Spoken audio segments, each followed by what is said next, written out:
welcome to the Valley Queens podcast. Tonight, we will be discussing the New York State Board of Regents Diversity, Equity, and Inclusion Call to Action. And we will be discussing this with three amazing people. First, we have Larry Levy. Before joining Hofstra, Larry spent 35 years as a reporter, editorial writer, columnist, and PBS talk show host, winning many of journalism's top awards, including being a Pulitzer finalist. As executive dean of the National Center for Suburban Studies, he works especially close with Hofstra's strong academic community to shape an innovative agenda for suburban study, forge alliances with other institutions, not-for-profit groups, and government agencies, and promote the study of the suburbs nationwide. Larry is a member of a Brookings Institution advisory panel and led a collaboration between Hofstra and Boston College to create a first-in-the-nation suburban ecology initiative, and another alliance between Hofstra and Cornell to sponsor the Local Government Leadership Institute. We will also be talking to Dafny Irizarry Ortiz. She is the founder and president of the Long Island Latino Teachers Association. She also serves as the first vice president for the Labor Council for Latin American Advancement, the Long Island chapter, the advisory board member for the TSOL program at Molloy College, and a member for the Community Advisory Board for Northwell Health. She served as a board chair trustee for the Suffolk County Community College, a member for the New York State Commissioners Teachers Advisory Board, board chair for Herstory Writers Workshop, and advisory board member for the Professional Education Program at Stony Brook University. She has been recognized among Long Island's 50 top women. Finally, we will also be discussing this topic with Brandy Scott. Brandy is the executive director of the Community Learning Academy and the president of the Long Island Black Educators Association. She was the assistant superintendent for curriculum assessment and instruction of the North Babylon School District, and a former assistant superintendent for curriculum instruction and staff development for the Center Moriches Public Schools. Currently, she is the executive board secretary for the Long Island Head Start, member of the Suffolk County African American Advisory Board, National Association for Advancement of Colored People, SAA NYS, and the 2020 Census Coalition. In her spare time, Brandy conducts workshops on social issues such as implicit bias. Thank you so much for coming to the Valley Queens podcast.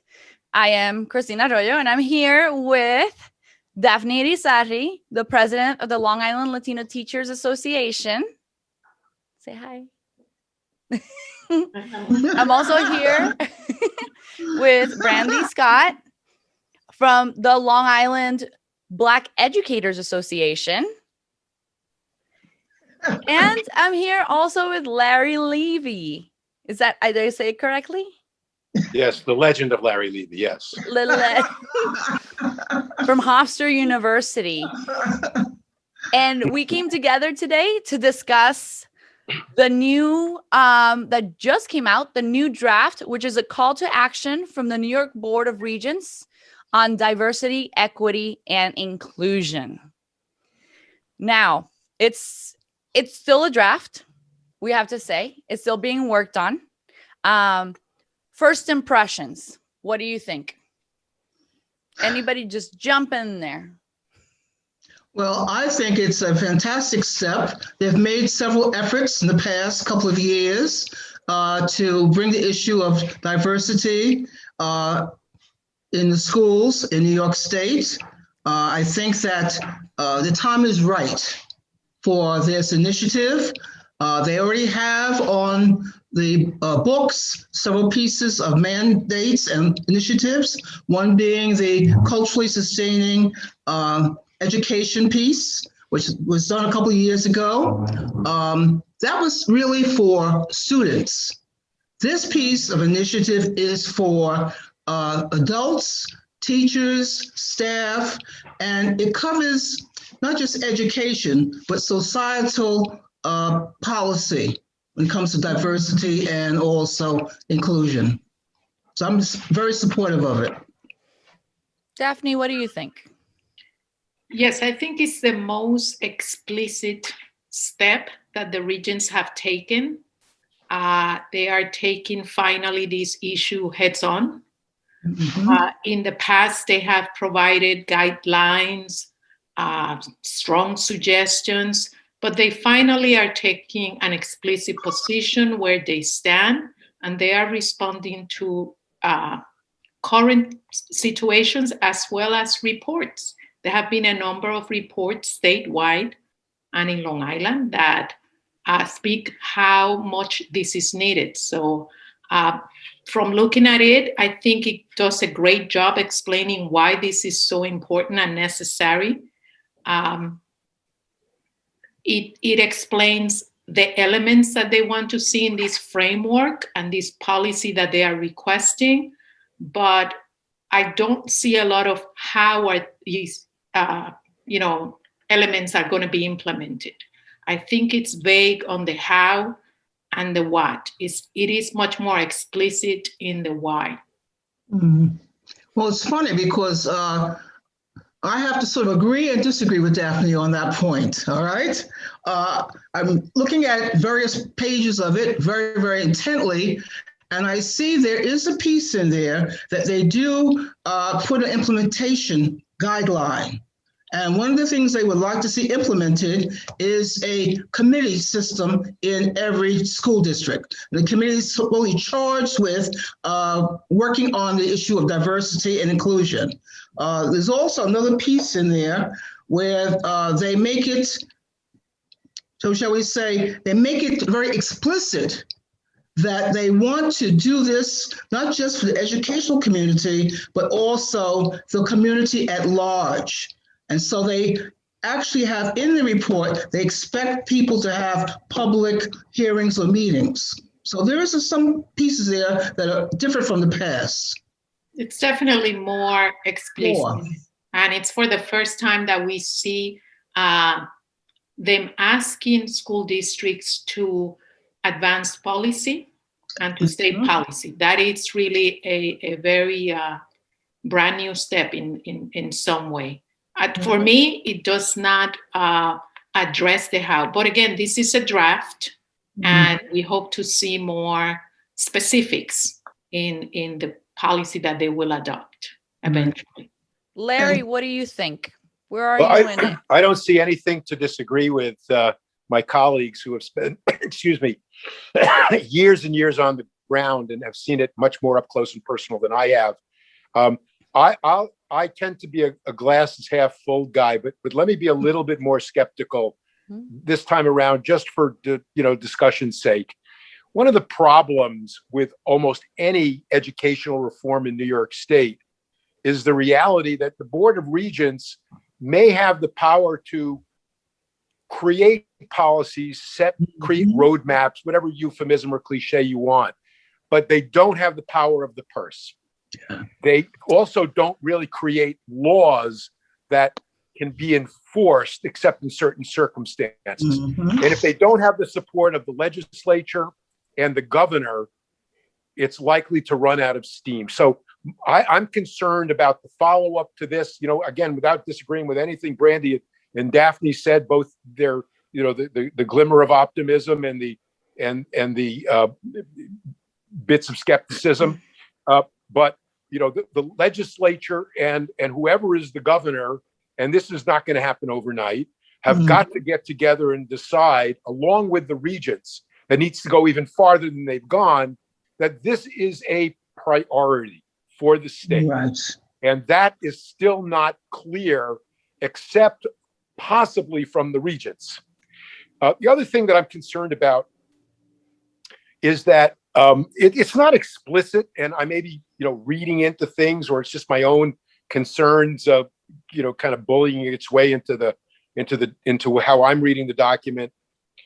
But most of the discussion about finding teachers of color tends to focus on schools with majority non-white populations. And that's an important thing, because you want the kids to feel that there are people who look like them, as teachers and students and parents often say. at the head of the classroom. There's all kinds of reasons, and we can get into the academic studies that make this inarguable.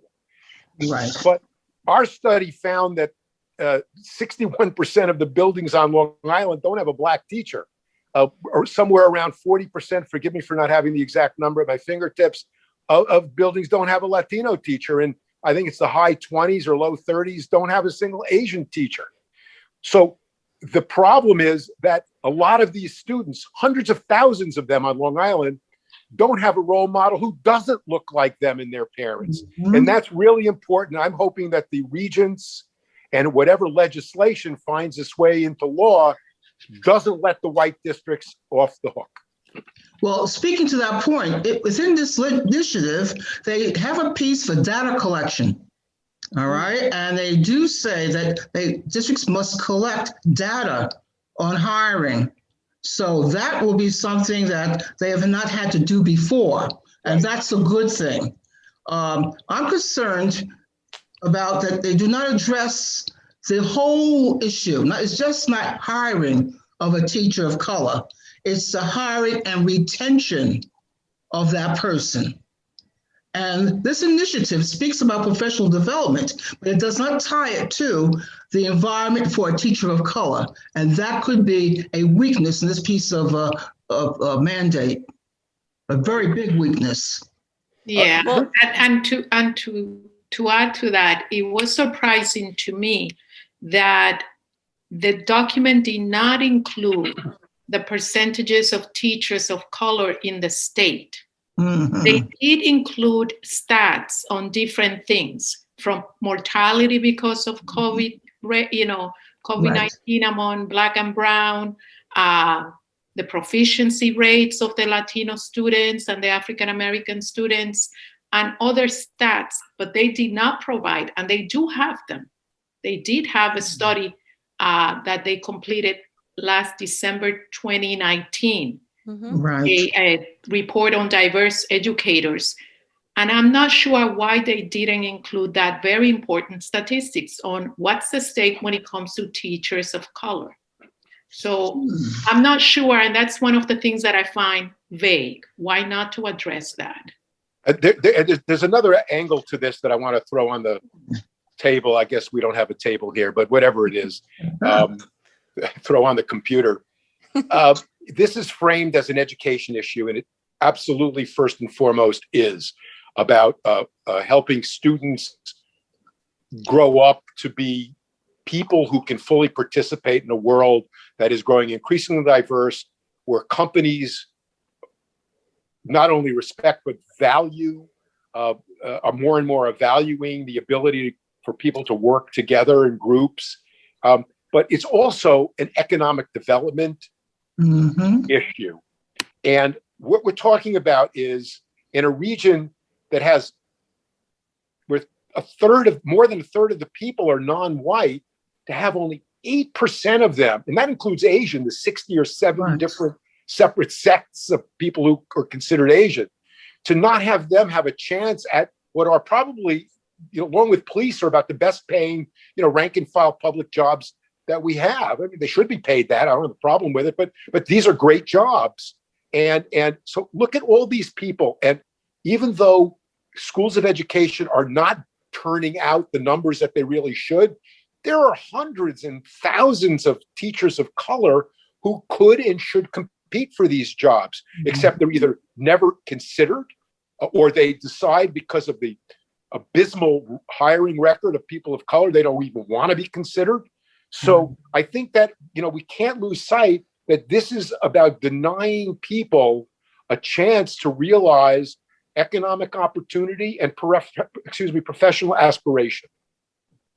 And you know what, Larry, that might be a weakness in this report.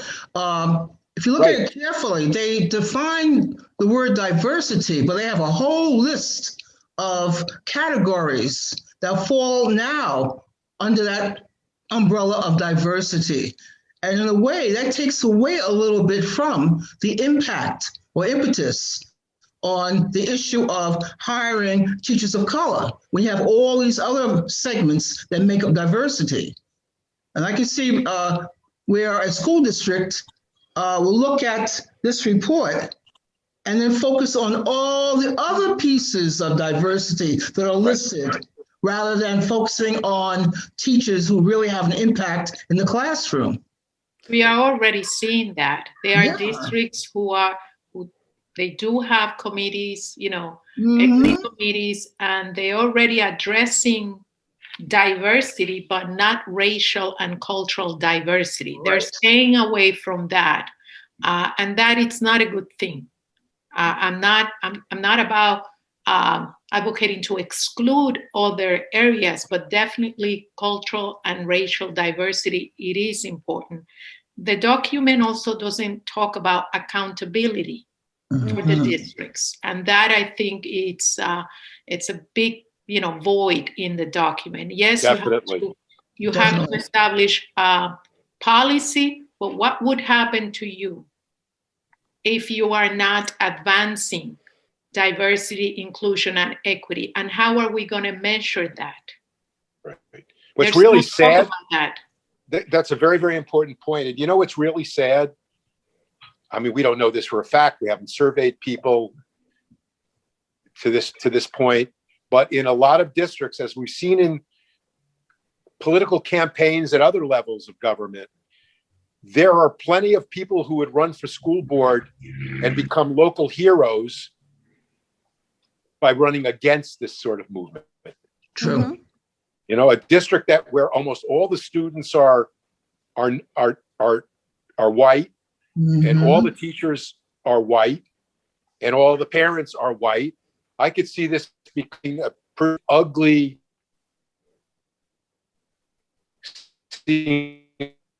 ugly racial backlash if is seen as forcing the issue, or even if they just go about it in the most gentle, rational way. And that concerns me. I don't know how to get around it other than to try to form a consensus, a coalition of right-thinking people. You're not going to get 100%, but if you can get 60, 65% in districts that are non-white, majority non-white, majority white, I think you've got a chance to make some progress. So sorry.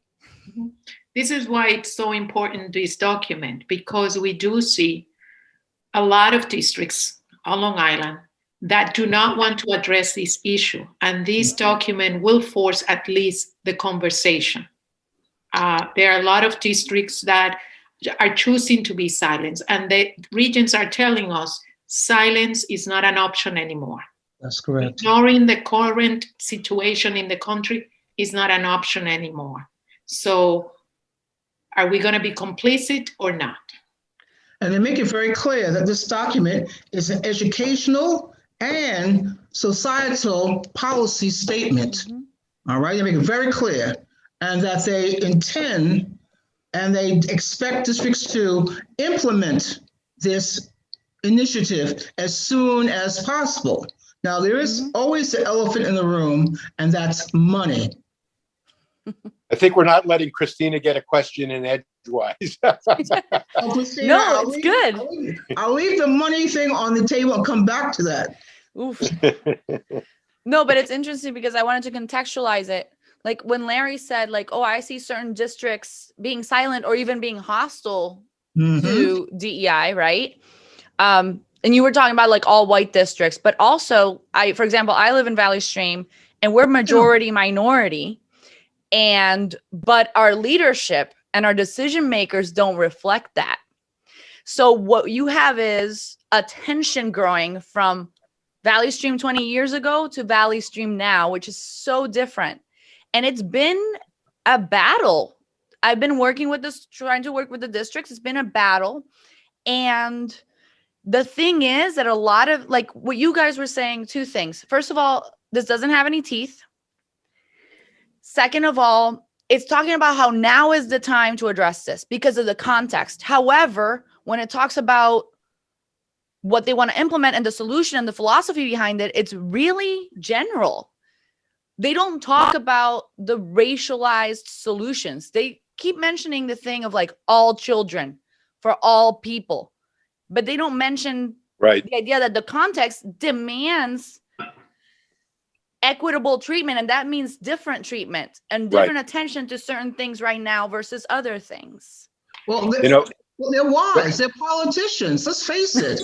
They know that in order to get something passed, you often have to give a little bit on the spoon first, all right? And then you whittle that spoon into their mouths slowly. Because if you push it in, they're going to rebel. And since they are politicians, they are using the wisest method they think at this time. I know educationally, I don't think it's wise. I think now's the time that they really should stand up and make a firm stand, put more teeth in this piece of document, and put their money where their initiative is to make it move along. Money speaks loudly. Even those districts who may be all white, when you dangle the dollar bill or extra money, they'll give it a shot because money does talk well. So who do you think this, sorry, go ahead. I just want to add to something about Valley Stream. I mean, this is one of the benefits of being old. When my parents moved to Valley Stream in 1955, we were only about 25 years removed from the last cross burning by the KKK in the village. Whoa. So you're 20 year, my perspective is about 65 years on Valley Stream. And I'm going to put my glass half full hat back on. I understand the tensions that you're referring to, Christina, and they're very real. They're very important. And I agree with Brandy's interpretation of them, however colorful. But I look at Valley Stream and I look at a place that is transition to where you can have these discussions where kids of all colors and races and religions and sects are SECT are together, and it is what I'll call merely problematic. In other words, it's a problem that can be solved. Whereas when I was going to school, there was one non-white person in the entire district, and he was a music teacher who was, of course, hired because, wow, he had rhythm or something like that. He became an incredible role model for many of us, both in music and in race. But we did not have the chance to grow up with anybody. And it took me a very, very long time. And I'm telling you, I still struggle with racial and ethnic sensitivity in ways that still annoy myself and maybe other people as well. But so, you know, I think that given Long Island's history and given Long Island's current reality, we're not in all that bad a place if we are willing to keep confronting, keep fighting for opportunity for everybody. And I'll stop my speech, but you know, that's where I'm coming from. Well, Larry, what you're saying is very true, because if we do not reach out to young people of color and encourage them to go into education, they're going to go into private industry.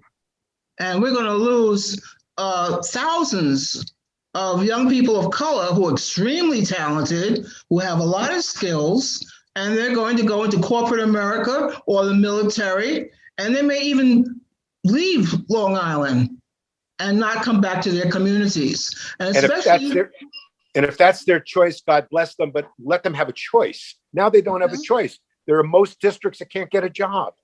That's for sure. Or if they get a job, often after the first year, they feel so isolated and so put upon and so humiliated and so devalued that they want to escape. And sometimes they leave the profession. Christina, we're losing the number of young people we're losing by the year is phenomenal. And that is an issue that this also draft needs to address more specifically, which is how are we going to grow our own teachers? And it is a program, initiative that a lot of districts need to engage into, and they need resources. we do have a very diverse population on Long Island. Therefore, there should be no reason why we don't have diverse teachers. We have them in our backyard. They are sitting in front of us every single day. So how come they're not becoming teachers? And as an educator, I think there are two issues. One, it's our appreciation, our respect and elevation for the profession. That is one thing that we don't see it as much, and it needs to be emphasized more. And the other one is our students need educators who look like them so they can visualize teachers themselves as teachers. And our school districts need to engage in initiatives that will allow to create pipelines to create, teachers and come back to their districts. There are many school districts that I've had the opportunity to meet leaders where this conversation comes up. And I am yet to find a district that says, let's work on that. Help me create a grow your own program. Not a single one yet. We had an arrangement with Baldwin, which is a majority minority district, to share a state grant where we would throw a lot of educational stuff at sophomores and juniors in the high school. And then they would come to Hofstra School of Education, and eventually they would come back to Baldwin. Okay. We had to give the money back because Baldwin wasn't considered poor enough. Oh. The issue is not poverty in this case, it's race. And not to recognize that Baldwin was worthy of this, that their willingness to try something, to pioneer something, was worthy of support. We had to say, if you're not going to allow it, we haven't got a program. So, the state has to start getting a little more flexible, as well as adding, as you guys have been saying, more money to the pot as well. They've got to find a way to encourage innovation. And while, there've got to be rules and there've got to be metrics, the business of providing metrics. There's got to also be some flexibility and a willingness to give an institution, a school district, an association like LILTA and LIBEA a chance to try something. And you know what? Maybe it won't work out, but we tried it. We check that off and say, okay, we don't have to do that one again. But districts also have to embrace this, because we know that a policy is not going to be the only solution. The district must develop a culture where these values, diversity, inclusion, and equity, are important. They have to embrace these values. Otherwise, this is just going to be another policy. And how do you embrace them? Then you got to implement them. Right. To implement them, you need partners, you need programs, you need funding, you need resources, professional development, etc. And that's where I see the draft. Okay, are we going to be able to provide districts with resources, with tools and funding and money to do that? They recognize on the draft, they said, we applaud the districts that are already engaged in this work. We recognize that some are not there yet, and we recognize others that need help.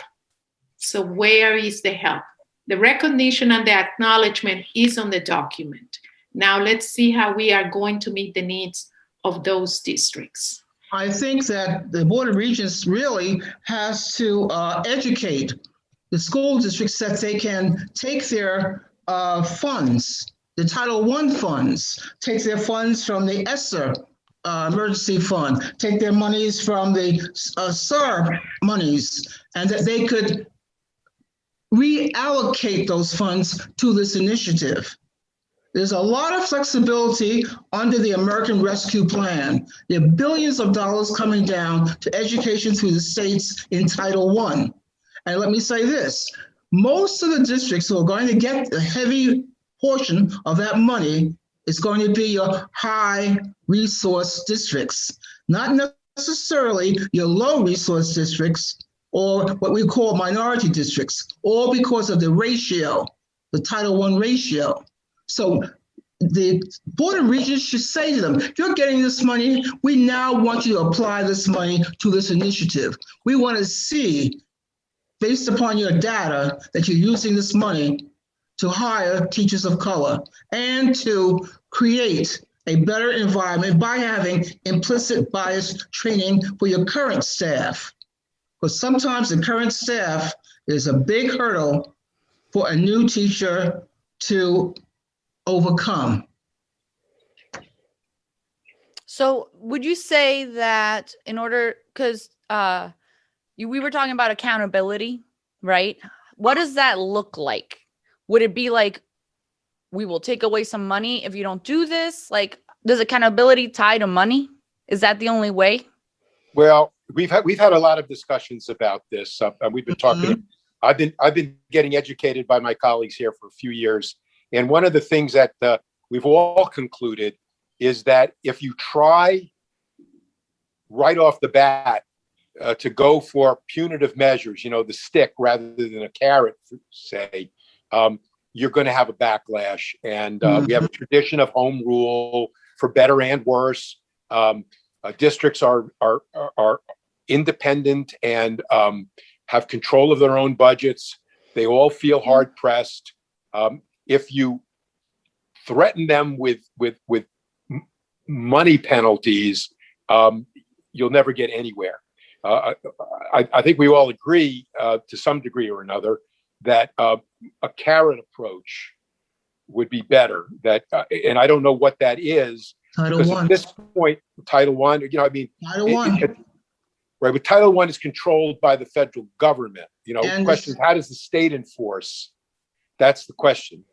Through the Title I, because the state has to, when you have Title I funds, you report all of your data first to the state, all right? And they either approve it or they give you little marks. Sometimes they send it back to you when you give your annual assessments. So you're held accountable to them first. So then we have, thank you for that. Again, I keep learning. The unintended consequence there is that the majority of districts who receive meaningful Title I funds are relatively poor, and they tend to be majority non-white. So maybe that gets a district that's been falling behind its student population a bit of an incentive. It doesn't get you anywhere with the wealthier, all or mostly white districts who would just as soon say, all right, take my Title I funds away. Doesn't make much of a difference. What's happening now anyway. under the American Rescue Plan, though, under this new formula for Title I, guess what? Your wealthy districts are going to have a windfall. Even those who used to get a small amount are going to get thousands of dollars under the new ratio, new formula. So it's not going to be your poor districts or low resource districts benefiting from. It's going to be your wealthy ones from this American Rescue Plan. Right. That's what's so interesting about it. If you push a plan like that, as much as I wish I could wave a magic wand and make it happen, you will wonder whatever happened to the Democratic majority in the Senate, the House, the state Senate, and the state Assembly is so Democratic that it's not going to flip. But this would be a disaster in a political sense. So I think we have to find ways to continue to push the regents to follow through on a lot of the things that we're all skeptical about, and push the legislature to adopt legislation. There are some bills, some that we know certain members are supporting and sponsoring, to just get some so-called points up on the scoreboard. And maybe down the road at a certain point, when the makeup of the legislature changes, is even more sympathetic to this issue by virtue of the changing demographics of the state, then you can maybe roll out the stick or two. But right now, we've got to be really, really careful about threatening districts, because they will revolt and we will be worse than where we are now. Yeah, I also think that accountability also includes expecting the districts to report data. You see, the draft tells you collect data, but they are not saying that data will be reported to the state. Very good point. And in that, I would say having school districts having a chief diversity officer, as the private, companies have, as higher education have, as some districts already have consultants doing this type of work, will be a way to enforce that accountability, because data will be collected, data will have to be somehow analyzed, discussed, to review policies, to review programs, etc. So creating that kind of culture in the district where there is a person overseeing that, I think will bring some changes. It might not be overnight, but it definitely could bring a transformation in that district. Also making this person a senior administrator. You see, someone who reports directly to the superintendent. So that is one way to have accountability without having these tensions and these type of frictions. And we've been wrestling. Oh, sorry, Brandy, go ahead. You say the person does not have to be a new hire. I was going to say that, yeah. All right. The person can be someone already on staff, all right, that you give a stipend to do these tasks, or you can utilize your consultant money from professional development and put it towards this person and their duties. So, there are many ways to fund this, to make it happen, but you do need someone to oversee and implement. That's crucial. And it will be a great way for the state to have a consistent way to collect data and report to the public. Taxpayers need to know what's happening when it comes to these issues and what's happening with the workforce, with the teaching workforce. As Brandy said, we can repurpose or add to the duties of an existing person. So for folks who say, well, but you're adding an extra burden, you're going to have to pay them more. You have to understand that the state, and Brandy and Dafny can probably speak to this better than I can, but the state collects an enormous amount of data every year. This isn't just one additional data point. That's all. It goes into the duties of the person who's charged with collecting data. And they probably have a lot of this stuff. They're just not collecting it, collating and presenting it in a way that would be as effective as shining a light on the issue. Right, that's correct. You can find out this information going through their data information, unit in state.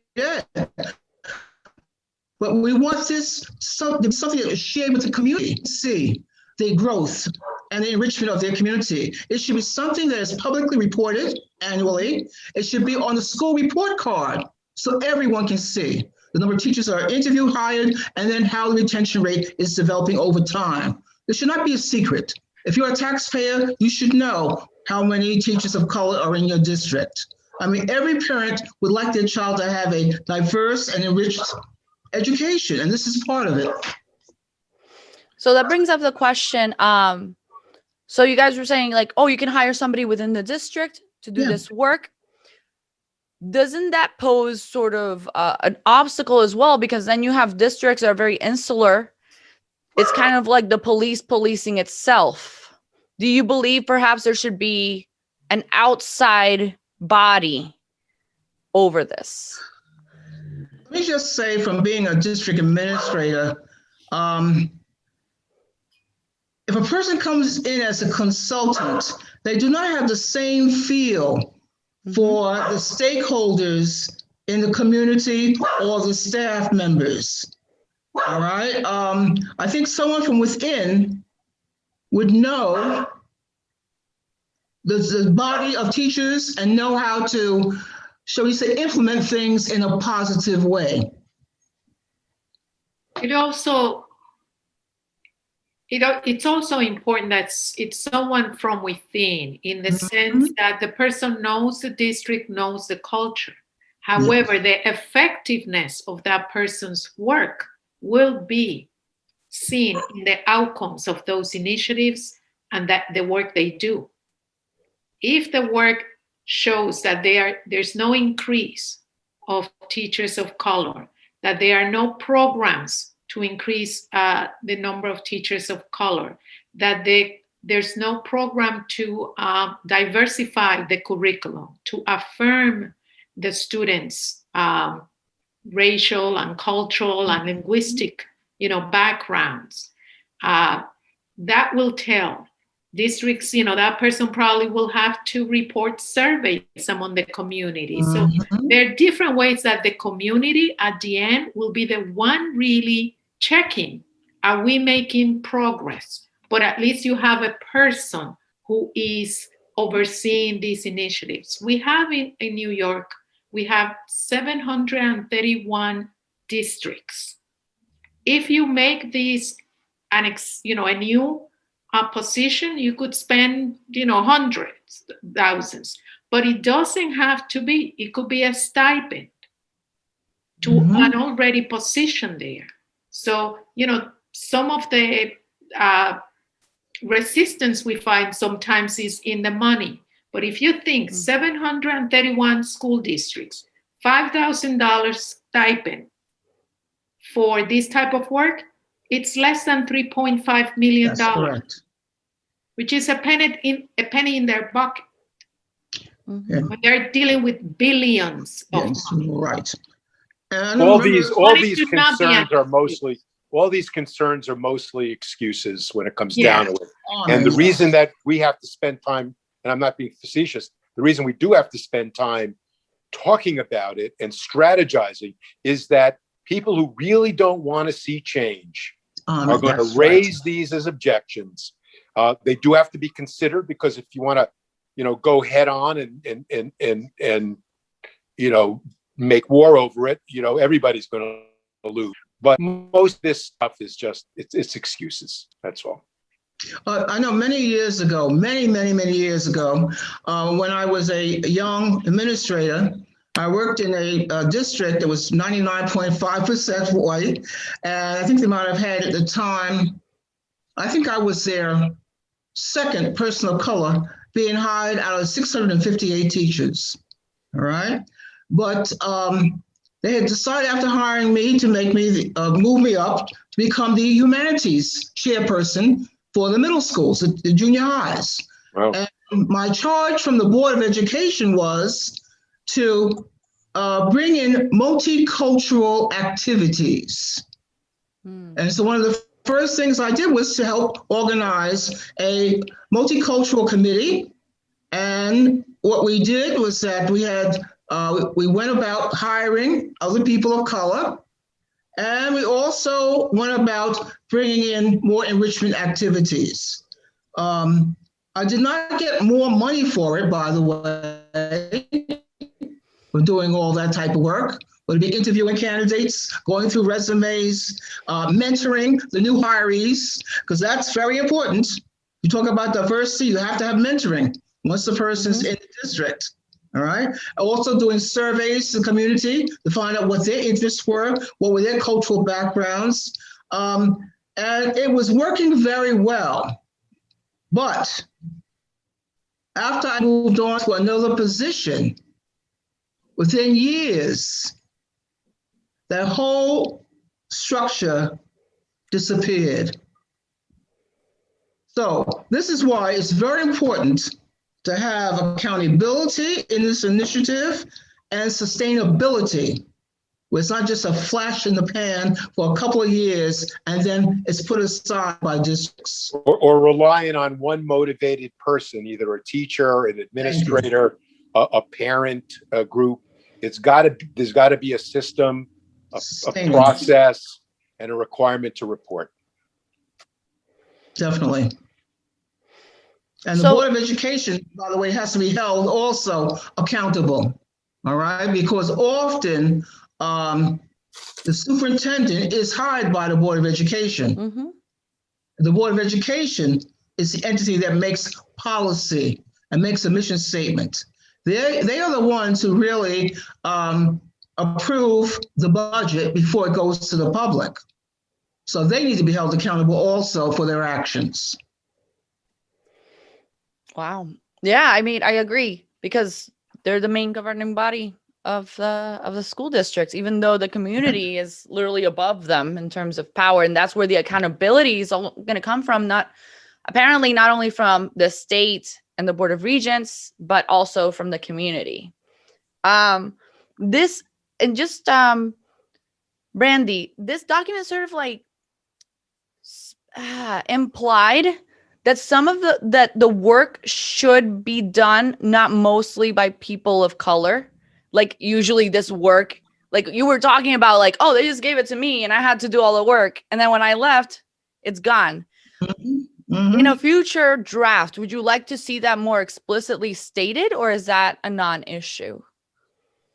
Considering the mixture that we have before our school districts and the region, different regions, that's an interesting question. Let me think on that for a moment.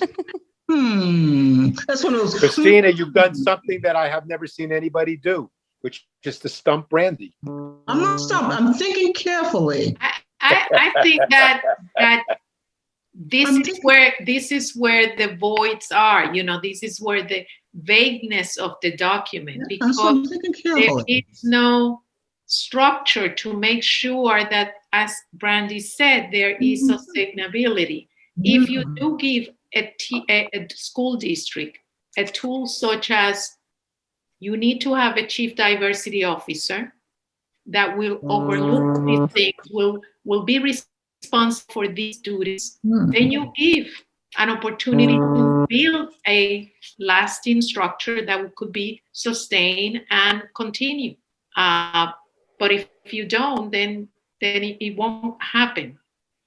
And it's interesting, now I've thought about it, the person does not have to necessarily be a person of color, all right? It has to be a person who is, recognizes the implicit biases that they may have, a person who is willing to learn and listen, a person who is willing to reach out to the community around them, a person who is willing to bring in and ask for support from various groups, a person who is flexible, all right? If you have all those qualities, you could be a very good chief diversity officer, all right? You need those qualities first.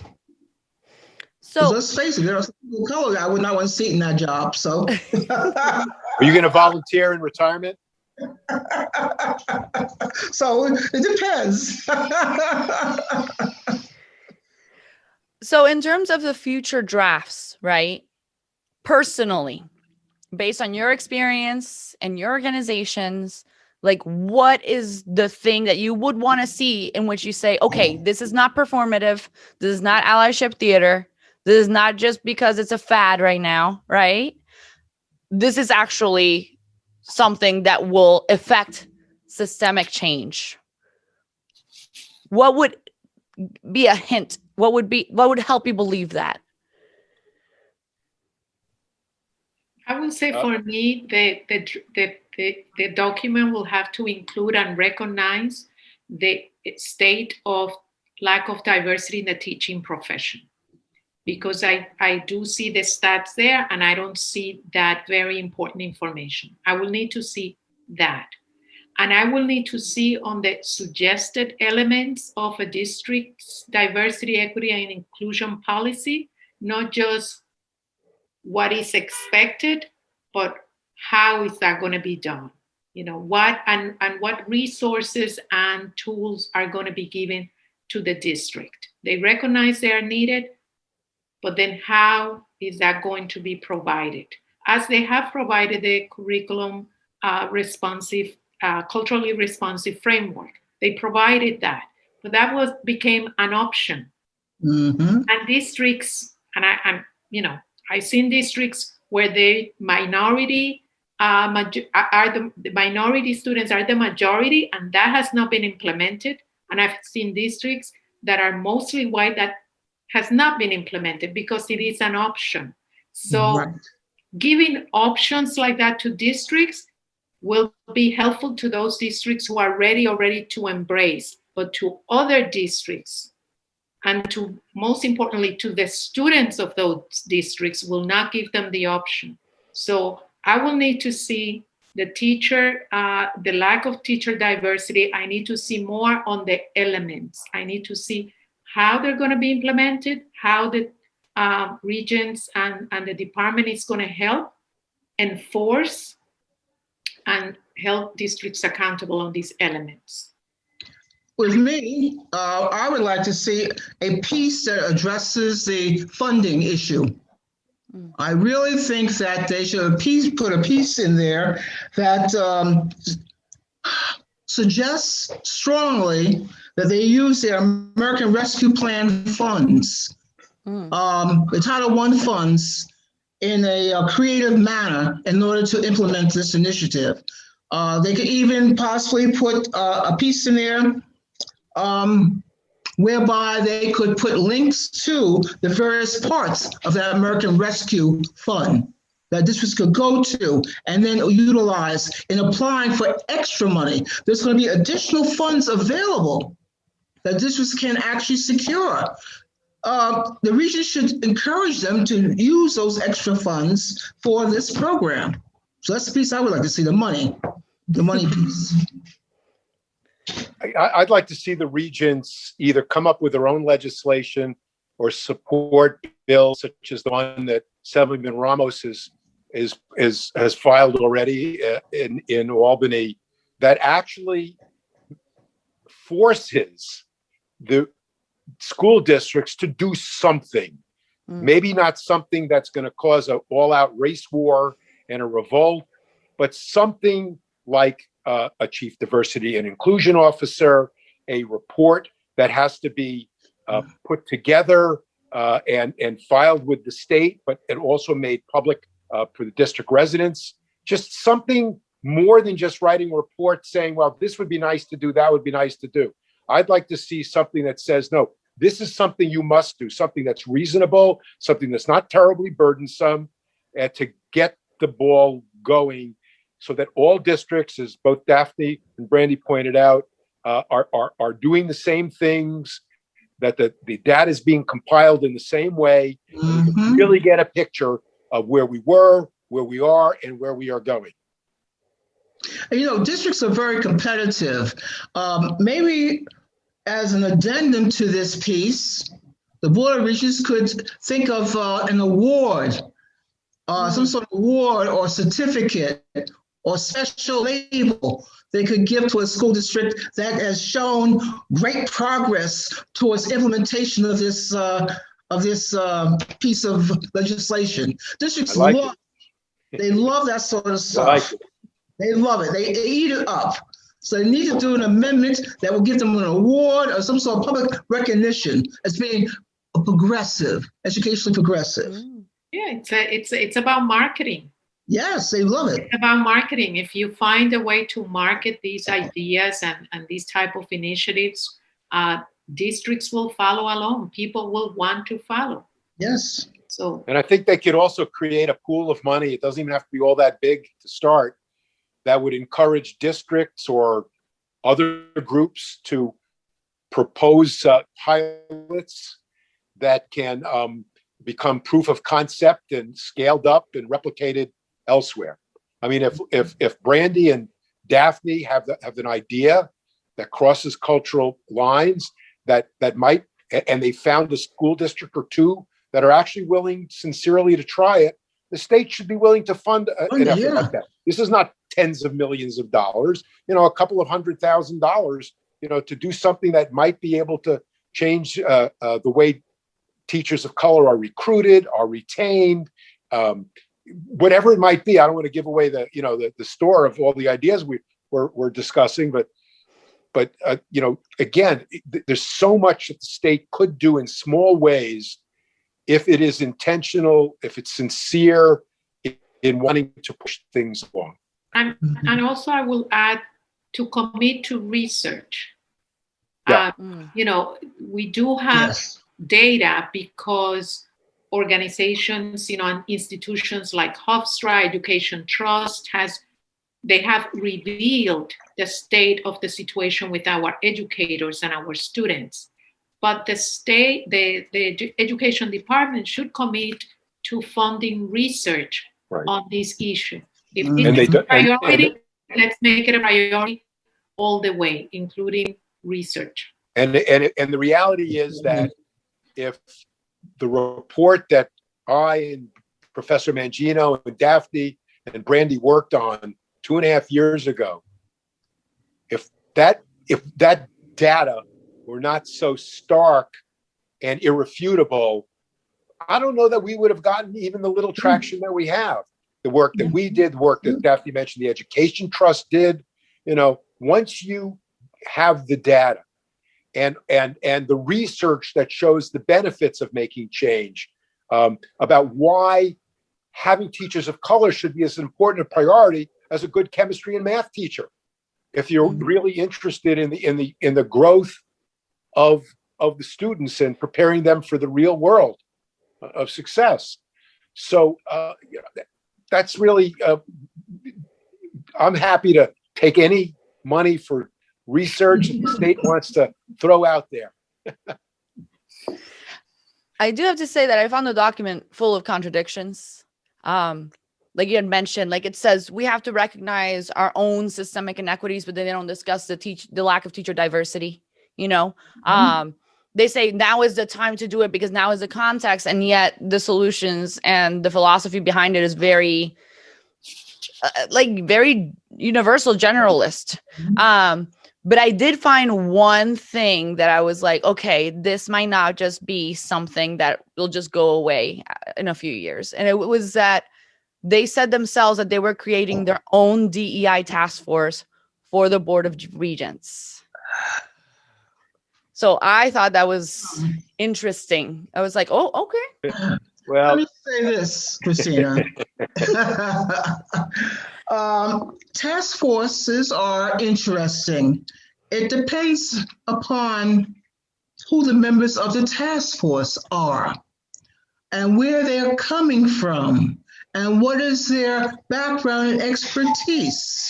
And are they willing truly to do the work that they have been put there to do? And what's their charge too? What is it that they have to come up with? Are they just supposed to come up with great big thoughts that the four of us sitting around here could probably come up with a whole list of?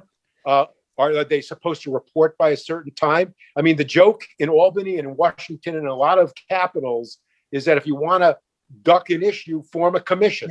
That's right. It doesn't have to be that way, but it often is. Oh, yeah, you form a task force just to eat up time, as I call it.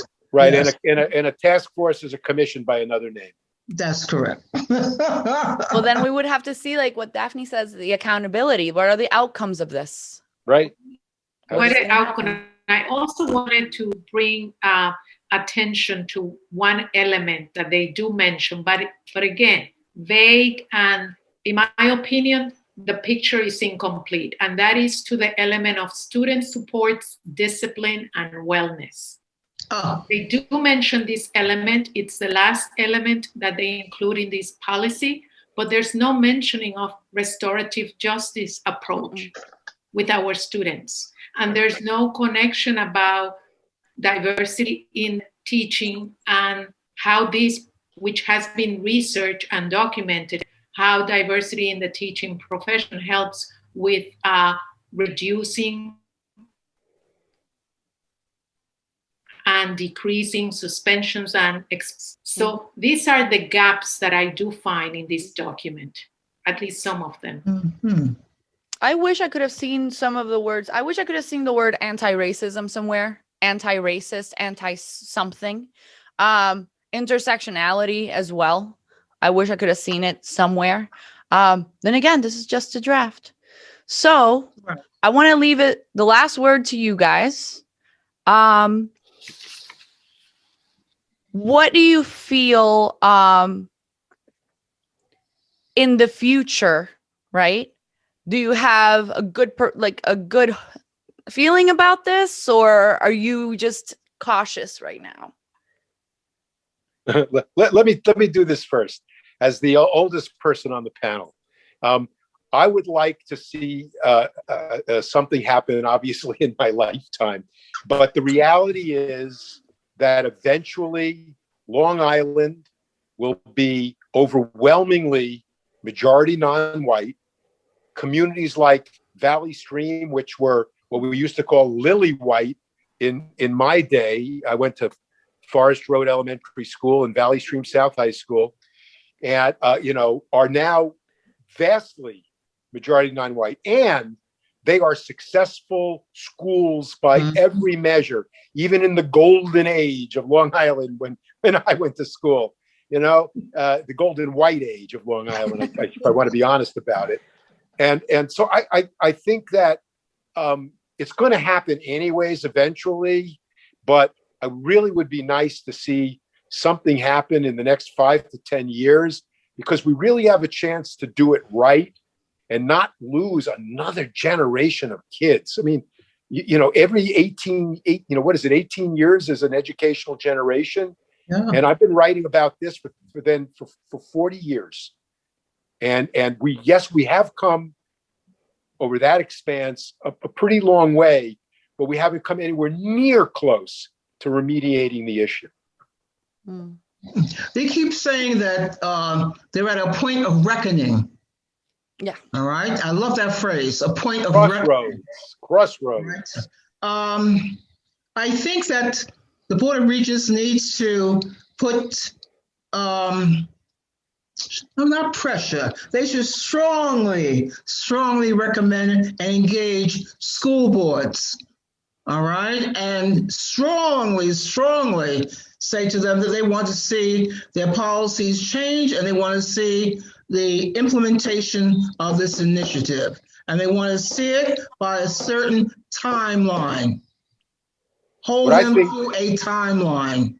I think the Regents should hire Dafny, Brandy, Gio, one of our Asian task force members, and Professor Mangino, who was my partner on this, and have them go on a road show to every district to explain it from both a personal and a research standpoint, how important this is in both white and non-white districts.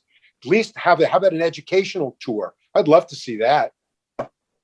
It would be enlightening. I did something similar, I guess almost a year and a half ago with the Emeryville school board. It was interesting after I left. Let's put it that way. I understand the meeting was very hot, but it got them thinking. And there have been a few changes. Yeah, they got them thinking. They couldn't wait till you retired. For me, I'm an optimistic. I am optimistic. I think that this it's an action and a step that shows and responds to those who are resisting changes to say this is no longer acceptable, the status quo. And to the others who have been the victims of inequities is saying, we hear you, because we have felt in some way voiceless, but we know we are not voiceless. We have our voice. They just refuse to hear us. So I think this document is saying it is not acceptable anymore. You cannot ignore, and the status quo will not be accepted at this level. And to others, we recognize and we acknowledge the inequities. The sad part for me is that I have a son in 11th grade who has never had a teacher of color. And he will be graduating next year, and probably that will mean he never had a Black teacher or Asian teacher in his school experience. And that is a tragedy that I hope it's not experienced by any other child. Those are great words. Not right. Amen. Amen to that.